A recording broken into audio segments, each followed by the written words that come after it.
Troisième, les équations suite et fin de la correction de la préparation au devoir. Donc exercice 5, donc on vous dit voici les notes obtenues par Carl Friedrich en philosophie. 8, pas terrible, 15, 18 et 17. On vous dit que les notes sont toutes au même coefficient et qu'elles sont toutes sur 20. Donc c'est très ressemblant à, je crois, l'exercice 4 de la fiche de problème. Donc on vous dit question 1, quelle note devra-t-il obtenir au prochain DS pour avoir au moins 15 de moyenne et quelle note devra-t-il obtenir au prochain DS pour avoir 16 de moyenne? C'est vraiment très similaire, donc j'espère que vous y êtes arrivés. Je vous rappelle la formule permettant de calculer une moyenne. Pour calculer une moyenne,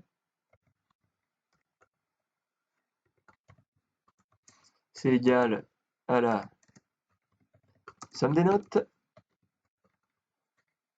Et si on met comme ça, c'est entre parenthèses, divisé par le nombre de notes.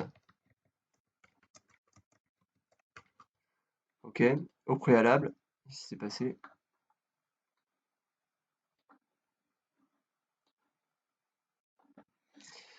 Donc déjà, on va faire le choix de l'inconnu. Donc l'inconnu, c'est quelle devrait être la note au prochain devoir. Donc le prochain devoir, c'est le 5e devoir.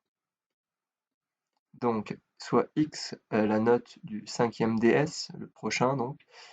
Donc ça me donne ça comme équation. Donc bien attention à mettre les parenthèses.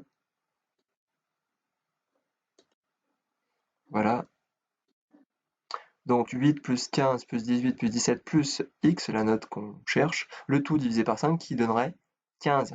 Donc on réduit déjà ce qu'il y a entre parenthèses, ça me donne 58 plus x, le tout divisé par 15. Et donc on a vu la technique, c'était que là il y a des parenthèses, donc en fait je peux faire agir d'abord que sur le divisé par 5. Donc pour se débarrasser de ce divisé par 5, on va multiplier par 5 de chaque côté. Ou dire je le passe de l'autre côté et le diviseur devient un multiplicateur en quelque sorte, un facteur, quoi. Ok. Pourquoi? Je le redis, comment on arrive facilement à 15 de moyenne? Eh bien en ayant 15, 15, 15, 15 et 15, c'est-à-dire 5 fois 15. Mais là, il n'a pas eu 5 fois 15, là il a eu 8. Donc il manque 7 points, là c'est bon, il a eu 15. Là il y a des points en trop qui vont se compenser avec celui-là, là il y a encore des points en trop. Voilà, et donc on voit ça. Voilà, donc l'idée c'est que s'il avait eu 15, 15, 15, 15, il aurait eu 15 fois 5. Ça vous parle?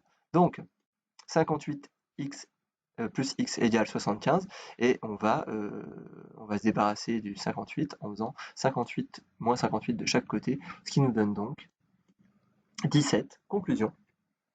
Carl Friedrich devra obtenir 17 sur 20 pour avoir au moins 15 de moyenne. On a bien répondu à la question. Pour avoir au moins 15 de moyenne. Donc ça, c'était la note minimum 17 sur 20. Faites un effort, précisez sur combien. C'est toujours bien. Ok. Ensuite, question 2, quelle note devra-t-il avoir? Donc c'est exactement la même chose. Donc on n'était pas obligé de tout réécrire, mais on voit bien qu'en fait c'est la même équation qu'ici. Donc là, c'est surtout pas la peine de dire soit x la note 5e DS, puisqu'on l'a déjà écrit. On aurait pu directement attaquer ici en disant d'après la question 1, mais bon, si vous avez voulu faire ça, pas de problème. La seule différence, c'est que là, on a 16 à la place de 15. Donc tout est pareil. On obtient 80. 80 moins 58, ça fait 22. Est-ce que c'est possible d'avoir 22 sur 20? Non. Donc Carl Friedrich ne pourra pas atteindre les 16 sur 20 ou plus de moyenne. Voilà, je vous remercie.